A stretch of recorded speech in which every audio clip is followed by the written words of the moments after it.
रास मैकेनिज्म यानी कि रेनिन एंजियोटेंसिनोजिन एल्डोस्टेरोन सिस्टम, ये काफी ज्यादा इंपॉर्टेंट टॉपिक है। इसमें से क्वेश्चन काफी ज्यादा आए आए होते हैं, तो ये आपने गौर से देखना है कि हाँ जी जनाब आपका रास मैकेनिज्म होता क्या है। ठीक है, तो फर्स्ट ऑफ ऑल रास मैकेनिज्म के अंदर जो मेन चीजें जो आप लोगों ने देखनी है वो क्या है, लगा लिया चार्टिंग पे, थैंक यू।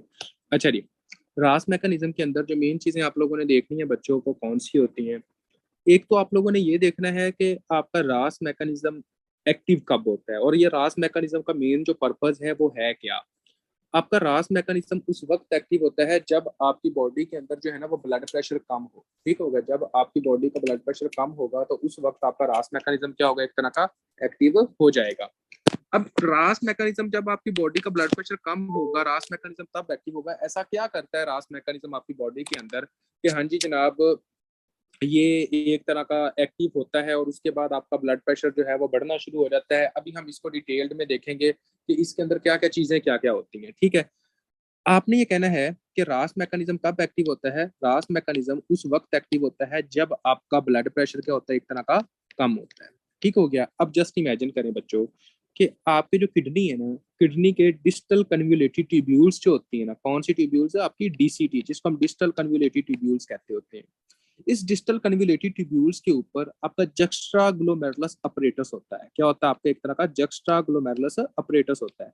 अब इस जक्स्ट्रा ग्लोमेरुलस अपरेटस का मतलब क्या है। जक्स्ट्रा ग्लोमेरुलस अपरेटस का मतलब यह है कि यहाँ पर आपके दो तरह के मेनली सेल्स पाए जाते हैं। कौन से सेल्स पाए जाते हैं, आपके दो तरह के मेनली सेल्स पाए जाते होते हैं। वो कौन से सेल्स होते हैं, एक जो सेल्स होते हैं उसको हम कहते हैं जक्स्ट्रा ग्लोमेरुलस सेल्स, और एक जो होते हैं उसको हम कहते हैं मैकुला डेंसा, एमडी मतलब कि मैकुला डेंसा। सबसे पहले मैंने क्या कहा कि अगर किसी बंदे का ब्लड प्रेशर कम हो जाए, मतलब कि आप देखें कि फॉर एग्जांपल जस्ट इमेजिन करें कि अगर किसी बंदे का एक्सीडेंट हुआ, एक्सीडेंट के दौरान बहुत ज्यादा ब्लड लॉस हो गया, या एक बंदा है उसको जनाब एक तरह का उसने फ्लूइड इंटेक ही नहीं किया, पानी ही नहीं पिया, तो उसके दौरान जनाब उसका ब्लड प्रेशर कम हो गया। यानी कि कोई भी ऐसी कंडीशन जिस कंडीशन के अंदर एक पर्सन का ब्लड प्रेशर कम हो जाए। ठीक हो गया। अब मेरा आप लोगों से क्वेश्चन है, मुझे आप लोगों ने ये बताना है, जब एक बंदे का ब्लड ही कम हो गया है तो किडनी को जो ब्लड मिलेगा वो कम मिलेगा, उतना ही मिलेगा, या कोई फर्क पड़ेगा कि नहीं पड़ेगा, ये बताएं शाबाश। तो आपने ये कहना है कि यार एक सिंपल सी बात है, जब आपकी बॉडी के अंदर ब्लड ही कम हो गया है तो आपका जो किडनी होगा उसको भी जो ब्लड होगा वो भी एक तरह का कम मिलेगा। अब देखें, जब किडनी को ब्लड कम मिलता है तो अब हमने देखना है कि उस कंडीशंस के अंदर क्या होता है जब आपके किडनी को ब्लड कम मिलता है। ठीक हो गया, ऐसा क्या बनता है, हाँ जी जनाब, कि जब आपके किडनी को ब्लड कम मिलता है। ठीक हो गया। अब हमने ये देखना है, देखें जब आपके किडनी को ब्लड कम मिलता है तो इन कंडीशंस के अंदर बच्चों सबसे पहली जो चीजें होती है ना जो आपने गौर करनी होती हैं, वो ये है कि किडनी के जो जक्स्ट्रा ग्लोमेरुलस अपरेटस होता है वहां पर आपके दो तरह के सेल्स पाए जाते हैं। एक होते हैं मैकुला डेंसा, और एक कौन से होते हैं आपके जक्स्ट्रा ग्लोमेरुलस सेल्स पाए जाते हैं। अब देखें, जब आपके किडनी को ब्लड मिल रहा है, किडनी को ब्लड कम मिल रहा है, तो आपके जक्स्ट्रा ग्लोमेरुलस अपरेटस को जो ब्लड मिलेगा वो कम मिलेगा, उतना ही मिलेगा, या उसमें भी फर्क होगा कि नहीं होगा, उसको भी कम मिलेगा। तो आपने कहना है जक्स्ट्राग्लोमेरुलस अपरेटस को भी ब्लड कम मिला। जब आपके जक्स्ट्राग्लोमेरुलस अपरेटस को ब्लड कम मिलता है ना बच्चों, तो आपका जो आपके जक्स्ट्राग्लोमेरुलस सेल्स होते हैं ना, यहाँ पे आपके रिसेप्टर्स पाए जाते हैं जिनका नाम होता है बैरो रिसेप्टर्स। क्या होते हैं, एक तरह के बैरो रिसेप्टर्स। ये जो बैरो रिसेप्टर्स होते हैं, ठीक हो गया, ये जनाब ये कहते हैं कि हाँ जी जनाब सीन ये हुआ है, यहाँ पर क्या पाए जाते हैं आपके एक तरह के बैरो रिसेप्टर्स पाए जाते हैं। ये बैरो रिसेप्टर्स क्या कहते हैं, ये बैरो रिसेप्टर्स ये कहते हैं कि हाँ जी जनाब यहाँ पर आपका ब्लड प्रेशर है कम। तो फिर काम क्या होता है, ये बैरो रिसेप्टर्स आपके जक्स्ट्राग्लोमेरुलस सेल से आपके एक इंजाइम्स को एक्टिव करते हैं। उस इंजाइम का नाम क्या होता है, रेनिन। तो इस तरह आपका रेनिन जो होता है वो जनाब आपके एक तरह का एक्टिव हो जाता है। तो नंबर वन आपका जो रेनिन एक्टिव हुआ वो कैसे हुआ, आपने कहना है कि देखें आपका जिस भी वक्त कभी भी अगर किसी भी बंदे का ब्लड प्रेशर कम हो, जब भी ब्लड प्रेशर कम होगा तो आपके किडनी को ब्लड भी कम मिलेगा। जब आपके किडनी को ब्लड कम मिलेगा तो इसके नतीजे में जक्स्ट्रा ग्लोमेरुलस अपरेटस जो कि डीसीटी, डिस्टल डिस्टल कन्वोल्यूटिव ट्यूब्यूल्स के ऊपर पाया जाता है, वहां पर जो जक्स्ट्रा ग्लोमेरुलस सेल्स होते हैं उसके ऊपर आपके बैरो रिसेप्टर्स होते हैं।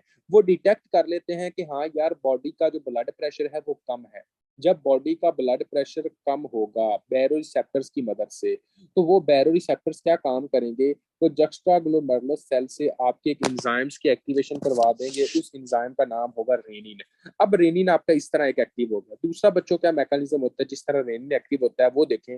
दूसरा ये होता है, अब देखें, अब फॉर एग्जांपल जब बंदे को ब्लड कम मिल रहा है तो ब्लड के अंदर जो दूसरे सब्सटेंस होंगे वो भी तो कम ही मिलेंगे ना। जैसा कि फॉर एग्जांपल क्या काम मिलेंगे, अब आप खुद देखें कि अगर फॉर एग्जांपल यहाँ से एक तरह वहां पर सोडियम हो गया या दूसरी चीजें हैं वो भी कम मिलेंगी। तो बच्चों आपने कहना है सोडियम को जो डिटेक्ट करता है वो मैकुला डेंसा होता है। वो कौन सा होता है आपका, मैकुला डेंसा। तो ये एमसीक्यूज आता है कि मैकुला डेंसा किसको डिटेक्ट करता होता है, तो आपने कहना सोडियम को। ठीक हो गया। अब देखें, जब ब्लड कम है, जब ब्लड कम जा रहा है तो सोडियम भी कम जा रहा है। जब सोडियम कम जा रहा है तो मैकुला डेंसा कहेगा कि यार यहाँ पे तो सोडियम कम है। तो जैसे ही सोडियम कम होगा तो मैकुला डेंसा भी आपके जक्स्ट्राग्लोमेरुलर सेल्स को मैसेज दे देगा कि भाईजान यहाँ पे सोडियम कम है, आप रेनिन को रिलीज करवाएं। तो दूसरा जो मैकेनिज्म होगा जिस तरह रेनिन आपका एक्टिव होगा वो कौन सा होता है आपका, सोडियम क्लोराइड की लो लेवल, सोडियम क्लोराइड का लो लेवल।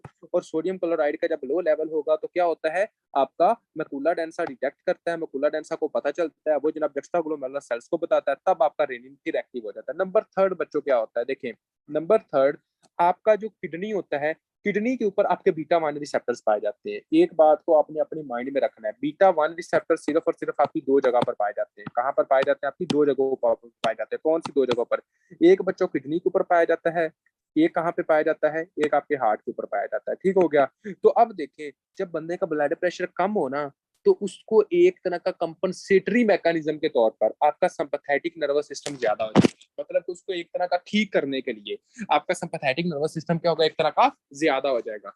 जब आपका सिंपैथेटिक नर्वस सिस्टम ज्यादा होगा तो सिंपैथेटिक नर्वस सिस्टम जो होता है वो जनाब आपका बीटा वन रिसेप्टर्स की एक्टिवेशन करवाता है। तो इसके नतीजे में बीटा वन रिसेप्टर्स की एक्टिवेशन हो जाएगी। जब बीटा वन रिसेप्टर्स की एक्टिवेशन हो जाएगी तो क्या होगा, तो ये बीटा वन रिसेप्टर्स क्या काम करेंगे, ये जनाब आपके जक्स्ट्राग्लोमेरुलर सेल से आपके रेनिन की एक्टिवेशन करवा देंगे। अब आपको पता चल गया कि हाँ जी जनाब रेनिन किस तरह रिलीज होता है। कोई ऐसा बच्चा जिसको ना पता चला हो, तीन तरीके होते हैं रेनिन को रिलीज करवाने के। एनीवन, शाबाश, ओके हो गया। अब देखें, रेनिन आपका रिलीज हुआ। जैसे कि आपका रेनिन रिलीज होता है आगे क्या होता है, और रेनिन कहाँ पे पाया जाता है, जक्स्ट्राग्लोमेरुलस अपरेटस, वहां पे जक्स्ट्राग्लोमर सेल्स और मैकुला डेंसा। ये वाला कंसेप्ट आपको पता होना चाहिए। अभी हम आगे जाते हैं और आगे देखते हैं कि आगे वाली क्या बात है। देखिए बच्चों, बिल्कुल सिंपल सा टॉपिक है। अगर आप इसको गौर से करोगे ना तो ये बहुत अच्छे से कवर हो जाएगा। इससे तो आपकी अच्छी बड़ी फार्माकोलॉजी भी हमने इंशाल्लाह करनी है, इसी वजह से इसकी फार्मा कम है, तो ये भी हम देख लेंगे।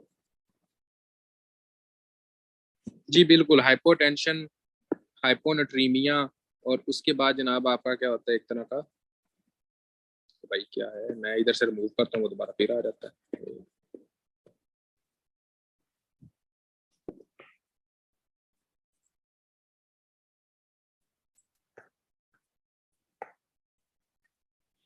अच्छा बच्चों, आगे देखो आगे क्या है। आगे यहाँ पे आपने पढ़ा होगा ये क्या है, लो बीपी रास मैकेनिज्म की एक्टिवेशन कैसे होती है। आपने कहना है low BP, low NaCl delivery macula densa cells, उसने लिखा होगा high sympathetic activity beta one receptors की मदद से। ठीक हो गया। यहाँ पे देखो उसने क्या लिखा हुआ है, डिस्टल कन्वोल्यूटेड ट्यूब्यूल्स की बात उसने की हुई है। चलो भाई यहाँ पे डिलीट कर देते हैं इसको। डिस्टल कन्वोल्यूटेड ट्यूब्यूल्स की बात की हुई उसने। उसके बाद क्या मैकुलर डेंसा की बात की है, जक्स्ट्राग्लोमेरुलर सेल्स की बात भी की हुई है, जक्स्ट्राग्लोमेरुलर सेल्स की बात भी उसने की हुई है। ठीक हो गया। उसके बाद आपने ये देख लिया कि रेनिन एक्टिव हो गया। बच्चों जब आपका रेनिन एक्टिव हो जाता है, यहाँ तक हमने कर लिया है, यहाँ से लेके यहाँ तक आपका ये कवर हो गया। जब आपका रेनिन एक्टिव हो जाता है तो क्या होता है, आपके लीवर के अंदर एक सब्सटेंस पैदा हो रहा होता है जिसका नाम होता है एंजियोटेंसिनोजिन। क्या नाम होता है उसका, एक तरह का एंजियोटेंसिनोजिन। तो आपने ये कहना है कि आपके लीवर के अंदर एक सब्सटेंस जो पैदा हो रहा होता है उसका नाम होता है एंजियोटेंसिनोजिन। ये रेनिन जो होता है ये एंजियोटेंसिनोजिन को एंजियोटेंसिन 1 के अंदर चेंज करता है। आपने देखा कि हाँ जी जनाब हुआ क्या, एंजियोटेंसिनोजिन आपके लीवर से पैदा हुआ, ये एंजियोटेंसिनोजिन को जो रेनिन होता है ये जनाब आपके एंजियोटेंसिन 1 के अंदर चेंज करता है। अब जो रेनिन है वो एक एंजाइम है, ये भी एमसीक्यूज आया हुआ है। रेनिन हार्मोन है कि एंजाइम है? आपने कहा ना रेनिन एक एंजाइम है, ये आपका एमसीक्यूज है। ठीक होगा, रेनिन आपका हार्मोन नहीं है बल्कि रेनिन आपका क्या होता है, एक तरह का एंजाइम होता है, ये भी आपका एमसीक्यूज है। नंबर 1। नंबर 2, रेनिन कहाँ से रिलीज होता है? जक्स्ट्रा ग्लोमेरुलर सेल से। नंबर 3, रेनिन को कौन कौन एक्टिव करता है? 3 तरीके, सिंपैथेटिक नर्वस सिस्टम, हाइपोटेंशन, लो सोडियम क्लोराइड डिलीवरी, ये 3 चीजें ये भी आपने देखनी है। ठीक हो गया। अब देखें बच्चों, जब आपका रेनिन जो होता है वो जनाब एंजियोटेंसिन, जिनको एंजियोटेंसिन 1 के अंदर चेंज कर देता है। अब ये जो एंजियोटेंसिन 1 होता है ना, समझ आ रही है? ये एंजियोटेंसिन 1 जो होता है, अब आप लोग माशाल्लाह खुद बहुत ज्यादा समझदार हो। अब आप खुद समझें कि फॉर एग्जांपल ये जनाब आपका हार्ट पाया गया है, ठीक है, ये जनाब आपका राइट एट्रियम है, ये आपका राइट वेंट्रिकल है, ये लेफ्ट एट्रियम है, ये लेफ्ट वेंट्रिकल है। और उसके बाद ये देखें कि हाँ जी जनाब, यहाँ पर आपका क्या था, एक तरह का ब्लड था, ब्लड के अंदर क्या था आपका, एक तरह का रेनिन था। तो ये रेनिन साहब जो थे ना, ये जनाब इसने जनाब क्या काम किया, इसने जनाब एंजियोटेंसिन जिनको एंजियोटेंसिन 1 के अंदर चेंज कर दिया। जब आपका एंजियोटेंसिन 1 अब ब्लड के अंदर है, तो आपका जो ब्लड होता है वो रिटर्न राइट एट्रियम के अंदर आता है कि नहीं होता? शाबाश, ये बताइएगा जी। आपका राइट एट्रियम के अंदर ब्लड आता है ना? तो राइट एटीएम के अंदर ब्लड आया बच्चों। जैसे राइट एटीएम के अंदर ब्लड आता है तो फिर ये ब्लड कहाँ जाता है? राइट वेंट्रिकल के अंदर जाता है। जब ये आपके राइट वेंट्रिकल के अंदर जाता है तो एंजियोटेंसिन 1 इसके अंदर है, ब्लड के अंदर है ये। ठीक हो गया। अब देखें, ये एंजियोटेंसिन 1 आपके राइट वेंट्रिकल के अंदर है। आपको पता है पल्मोनरी आर्टरी जो होती है वो लंग्स की तरफ ब्लड लेके जाती है। तो फिर क्या होगा? एंजियोटेंसिन 1 जो होगा वो आपके लंग्स की तरफ जाएगा। ठीक हो गया। अब यहाँ पर सीन पता क्या होता है? आपके लंग्स के अंदर जो एंडोथीलियल जो होती है ना, जो आपकी लंग्स की एंडोथीलियल होती है, वहां पर आपके एक एंजाइम पाया जाता है जिसका नाम होता है एंजियोटेंसिन कन्वर्टिंग एंजाइम, जिसको हम एस कहते हैं, एंजियोटेंसिन कन्वर्टिंग एंजाइम। ये एंजियोटेंसिन कन्वर्टिंग एंजाइम क्या काम करता होता है? ये लंग्स के अंदर एंजियोटेंसिन 1 को एंजियोटेंसिन 2 के अंदर चेंज कर देता है। अब आपका एंजियोटेंसिन 2 बन जाता है। अब ये जो एंजियोटेंसिन 2 होता है ना, ये आपके ब्लड प्रेशर को ज्यादा करता होता है। अब हम ये देखेंगे कि ये कैसे एंजियोटेंसिन 2 जो होता है वो ब्लड प्रेशर को ज्यादा करता है। ये हम एक एक चीज को गौर से बहुत ज्यादा मतलब कि डिटेल्ड बेस में डिस्कस करेंगे। ठीक हो गया। अब देखें, सबसे पहले क्या था, जब किसी बंदे का ब्लड प्रेशर कम होता है तो रास मैकेनिज्म एक्टिव होता था। कैसे? कि हाँ जी जनाब, आपकी किडनी को ब्लड कम मिलता था, जक्स्ट्रा ग्लोमेरुलर सेल्स को ब्लड कम मिलता था। जब जक्स्ट्रा ग्लोमेरुलर सेल्स को ब्लड कम मिलता था तो उसके नतीजे में क्या होता था कि जनाब आपका एक तरह का रेनिन रिलीज होता था। सोडियम क्लोराइड जो होता था वो एम्पुला डेंसा की मदद से रेनिन को रिलीज करवाता होता था। उसके बाद जनाब आपका sympathetic nervous system beta 1 receptors की मदद से रेनिन को रिलीज करवाता था। रेनिन हुआ रिलीज। रेनिन ने क्या काम किया? रेनिन ने जनाब एंजियोटेंसिनोजिन को, जो कि लीवर से बनता है, उसको जनाब एंजियोटेंसिन 1 के अंदर चेंज कर दिया। अब आपका एंजियोटेंसिन 1 बन गया जनाब। ये एंजियोटेंसिन 1 जो होता है वो जनाता है जनाब आपके हार्ट के अंदर गया, वेंट्रिकल के अंदर, फिर आपके लंग्स के अंदर गया। लंग्स की एंडोथीलियल के अंदर पाया जाता है एंजियोटेंसिन कन्वर्टिंग एंजाइम। ये एंजियोटेंसिन कन्वर्टिंग एंजाइम क्या काम करता है? ये एंजियोटेंसिन 1 को एंजियोटेंसिन 2 के अंदर चेंज कर देता है। अब ये एंजियोटेंसिन 2 जो होता है ये आपके ब्लड प्रेशर को ज्यादा करता है। ठीक हो गया। अब हमने डिटेल्ड में डिस्कस करना है कि कैसे एंजियोटेंसिन 2 आपके ब्लड प्रेशर को ज्यादा करता है। यहाँ तक किसी बच्चे को कोई क्वेश्चन है तो आप लोग पूछ सकते हो। ठीक हो गया। अब देखें, यहाँ पर रेनिन लिखा हुआ है, एंजियोटेंसिनो जिनको एंजियोटेंसिन 1 के अंदर चेंज करवाया। यहाँ पर क्या है? ये लंग्स बने हुए हैं बच्चों। यहाँ पर क्या है? उसने लिखा है एंजियोटेंसिन कन्वर्टिंग एंजाइम। ये एंजियोटेंसिन कन्वर्टिंग एंजाइम क्या काम करता है? एंजियोटेंसिन 1 को एंजियोटेंसिन 2 के अंदर चेंज कर दिया इसने। अब नीचे जिस तरह ये ब्लड प्रेशर ज्यादा करता है, ये बातें अभी की है, ये अभी हम बाद में देखते हैं। ठीक हो गया। देखें, सबसे पहले ये किस किस तरह काम करते हैं, हम एक एक पॉइंट को फुल डिटेल में इंशाल्लाह देखते हैं। एक मिनट देर में मैं ना इसको रिमूव कर लूँ।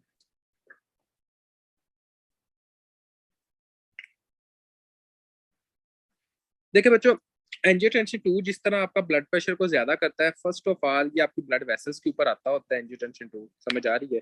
जैसे ही ये आपकी ब्लड वेसल्स के ऊपर आएगा तो ये क्या काम करेगा? आप लोगों ने कहना है एंजियोटेंसिन 2 आपकी ब्लड वेसल्स के ऊपर आता है और ये ब्लड वेसल्स के ऊपर आकर वेजो कंस्ट्रिक्शन करवाता है।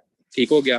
क्या करवाता है? नंबर 1, ये क्या काम करवाएगा? आपकी वेजो कंस्ट्रिक्शन करवाएगा। अब आप खुद समझदार हैं, जब आपकी ब्लड वेसल्स की कंस्ट्रिक्शन होगी, अगर ये एक ब्लड वेसल है, ये नॉर्मल है, और अगर ये ब्लड वेसल इस तरह हो गई है, ये नैरो हो गई है, अब मुझे आपने बताना है इस वक्त, अब जो ब्लड इधर से गुजरेगा ये इजीली गुजरेगा, ये इसको ज्यादा रेजिस्टेंस मिलेगी, इसको ज्यादा रेजिस्टेंस मिलेगी, ज्यादा रुकावट महसूस होगी क्योंकि ये तंग हो गया है।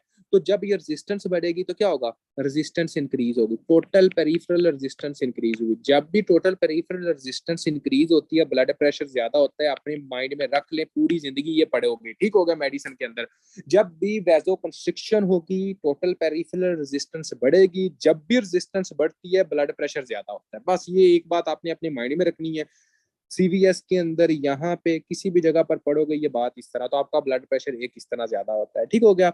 अब आपने को दूसरी तरह जो होता है वो आपने देखना है कि हाँ जी जनाब और क्या तरीका होता है। देखें फॉर एग्जाम्पल, आपने दूसरा तरीका ये होता है कि बच्चों ये जनाब आपका वैजो मतलब कि जो एंजियोटेंसिन 2 होता है ये जनाब आपके हाइपोथैलेमस को मैसेज देता है।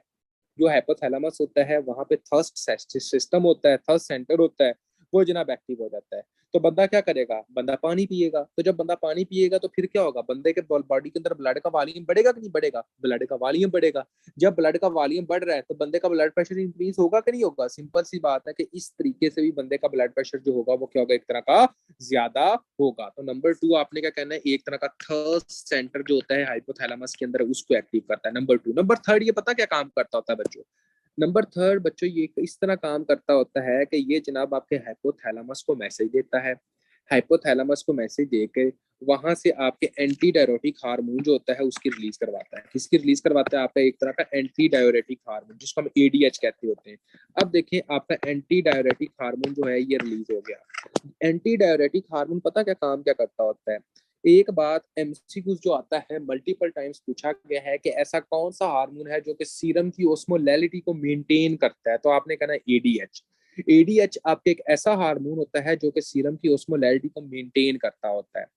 अब देखें ये एडीएच काम क्या करता है, ये एडीएच इस तरह काम करता है कि ये किडनी की ट्यूब्यूल्स के ऊपर आता है। ठीक हो गया। जैसा कि फॉर एग्जांपल ये आपकी प्रोक्सिमल कन्वोल्यूटिव, आपको इस तरह मैं किडनी की ये ट्यूब्यूल्स एक तरह के नाम की बना रहा हूँ। ठीक हो गया बच्चों। ये जनाब आता है और ये काम इस तरह करता होता है कि फॉर एग्जांपल ये जनाब आपकी प्रोक्सिमल कन्वोल्यूटिव ट्यूब्यूल्स हो गई, ये लूप ऑफ हेनले हो गया। ठीक हो गया। ये जनाब आपका एक तरह का मतलब कि आपको पता होना चाहिए कि ये जनाब आपका असेंडिंग लूप ऑफ हेनले, उसके बाद जनाब आपने देखना है कि ये आपके डिस्टल कन्वोल्यूटिव ट्यूब्यूल्स और ये आपकी कलेक्टिंग डक्ट होती है। ठीक हो गया। ये पता काम क्या करता होता है, ये जनाब आपने ये कहना होता है कि ये किडनी के ट्यूब्यूल्स के ऊपर आता है। जैसे ये किडनी के ट्यूब्यूल्स के ऊपर आया, इसने पता क्या काम करना है, यहाँ पर आपके एक्वापोरिन चैनल्स होते हैं, यहाँ पर एक्वापोरिन चैनल्स होते हैं। ये एक्वापोरिन चैनल्स को ओपन कर देता है। जब आपके एक्वापोरिन चैनल्स जो होते हैं वो ओपन हो जाते हैं तो फिर क्या होता है, यहाँ से जो फ्लूइड होता है, यहाँ से जो फ्लूइड होता है वो यहाँ से रीअब्सॉर्ब होता है और ब्लड के अंदर जाता है। कहाँ जाता है, आपके एक तरह का ब्लड के अंदर जाता है। जी बिल्कुल, with the help of V two receptor physiology वाला पॉइंट जो है, ये कहाँ से जाएगा, आपका ब्लड के अंदर जाएगा। तो फिर जब ये ब्लड के अंदर फ्लूइड जाएगा तो क्या होगा, आपका वॉल्यूम बढ़ेगा। जब ब्लड का वॉल्यूम बढ़ेगा तो क्या होगा, आपका ब्लड प्रेशर ज्यादा होगा। तो आपने कहना है कि ब्लड प्रेशर किस किस तरह ज्यादा हो रहा है। ब्लड प्रेशर जनाब आपका इस तरह ज्यादा हो रहा है कि सबसे पहले हमने कहा कि ये वैजो कंस्ट्रिक्शन करवाता है। क्या करवाता है, आपका एक तरह का वैजो कंस्ट्रिक्शन करवाता है। नंबर 2 हमने ये बात की कि ये जनाब आपके हाइपोथैलेमस सेंटर को एक्टिव करता है, थर्ड सेंटर को एक्टिव करता है, जिसकी वजह से बंदे को प्यास लगती है। और जब बंदे को प्यास लगती है तो बंदा क्या करता है, पानी पीता है। जब पानी पीता है तो बंदे का वॉल्यूम बढ़ता है। नंबर 2। नंबर 3 मैंने क्या कहा कि ये जनाब आपका क्या काम करता है, ये कि आपका हाइपोथैलेमस से आपके एंटी डायरेटिक हार्मोन को रिलीज करवाता है। जब आपका एंटी डायरेटिक हार्मोन जो होता है वो रिलीज होता है तो ये क्या काम करता होता है, ये एडीएच आपकी वैसोकंस्ट्रिक्शन भी करवाता होता है बिल्कुल। लेकिन वी टू रिसेप्टर्स जो किडनी के ऊपर होते हैं ना, वी टू रिसेप्टर्स जो किडनी के ऊपर होते हैं, इनकी मदद से ये वाटर की रीअब्जॉर्प्शन करवाता है। ठीक है। तो किडनी के ऊपर जो वी टू रिसेप्टर्स होते हैं वहां से ये जनाब आपका क्या काम करवाता होता है, ये जनाब आपका एक तरह का ब्लड को, फ्लूइड को ब्लड के अंदर लेके जाता है। जब फ्लूइड ब्लड के अंदर जाएगा तो क्या होगा, आपका ब्लड का वॉल्यूम बढ़ेगा। जब ब्लड का वॉल्यूम बढ़ेगा तो क्या होगा, फिर जनाब आपका क्या होता है, एक तरह का आपका ब्लड प्रेशर जो होगा वो एक तरह का ज्यादा हो जाएगा। यहाँ तक क्लियर हो रहा है बच्चों। हाँ जी, एनी वन कोई ऐसा बच्चा जो ये कहे कि नहीं सर जी यहाँ पर हमें तो किसी पॉइंट की खाक समझ नहीं आ रही। सीरम ओस्मोलैरिटी को जो मेंटेन करता है वो एडीएच होता है। अब ये कैसे है, इसकी पूरी फिजियोलॉजी मैंने आपको एंडोक्राइनोलॉजी सिस्टम के अंदर बताई हुई है। ठीक हो गया। कि ये किस तरह मेंटेन करता है, क्या हिसाब होता है, अभी मैं फुल डिटेल्ड के अंदर वहां पे नहीं जा सकता क्योंकि उसके ऊपर अच्छा भला टाइम होता है कि हाँ जी जनाब क्या वजह क्या है। ठीक हो गया।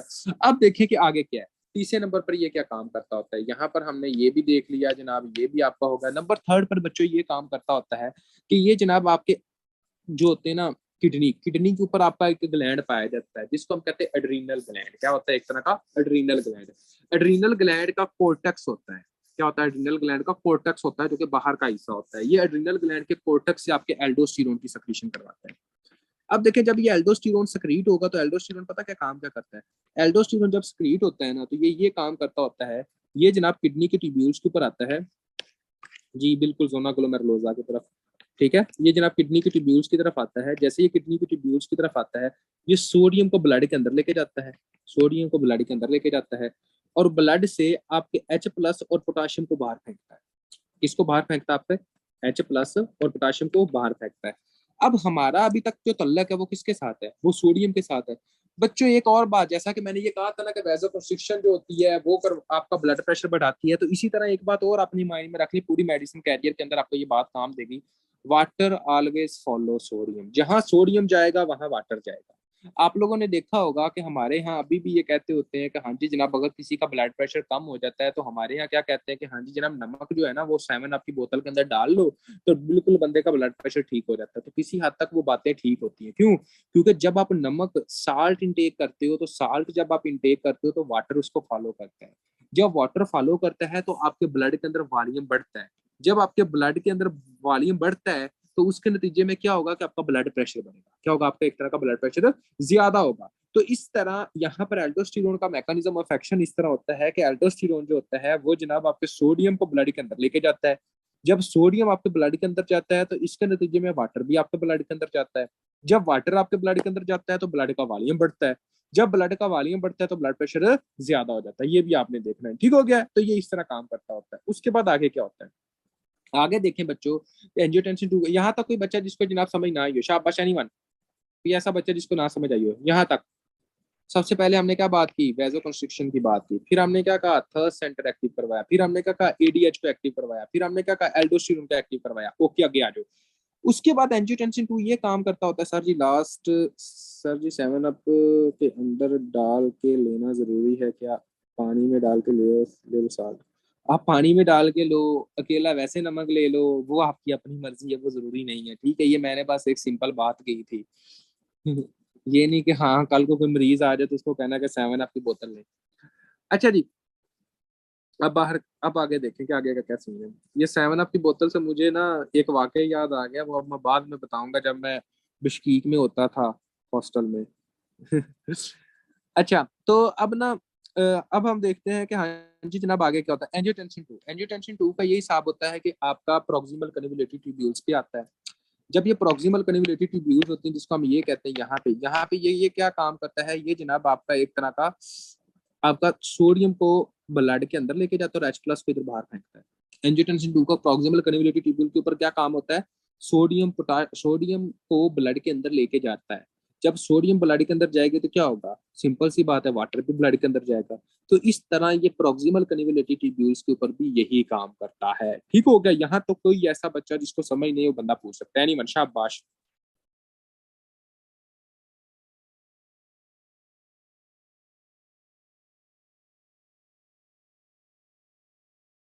कोई ऐसा बच्चा जिसको ना समझ आइए? ओके, अब आप लोगों को ये पता चल गया कि हाँ जी जनाब ये इस तरह ब्लड प्रेशर ज्यादा करता है। अच्छा, अब मैं आप लोगों से क्वेश्चन पूछता हूँ, जो आपका रास मैकेनिज्म है इसका मेन काम क्या है? इसका फाइनल जो रिजल्ट है वो क्या है? शाबाश, पहले तो मुझे ये बताएं, रास मैकेनिज्म का जो फाइनल रिजल्ट है वो क्या है? ब्लड प्रेशर को इंक्रीज करना। ये एक्टिव कब होगा? जब आपका ब्लड प्रेशर कम होगा। अब जस्ट मुझे आपने ये बात बोली, अगर फॉर एग्जाम्पल आपके पास कोई ऐसा बंदा आता है जिसका ब्लड प्रेशर ज्यादा हो, तो क्या हम कोई ऐसी मेडिसिन इस्तेमाल कर सकते हैं कि जो जनाब आपके रास मैकेनिज्म को ब्लॉक कर दे? अगर हमारे पास कोई ऐसा बंदा आता है जिसको जनाब एक तरह का, कर सकते हैं कि नहीं कर सकते? कर सकते हैं ना। अब देखें वो क्या हिसाब क्या होता है, वो हम डिटेल्ड बेस में देखेंगे। ठीक हो गया?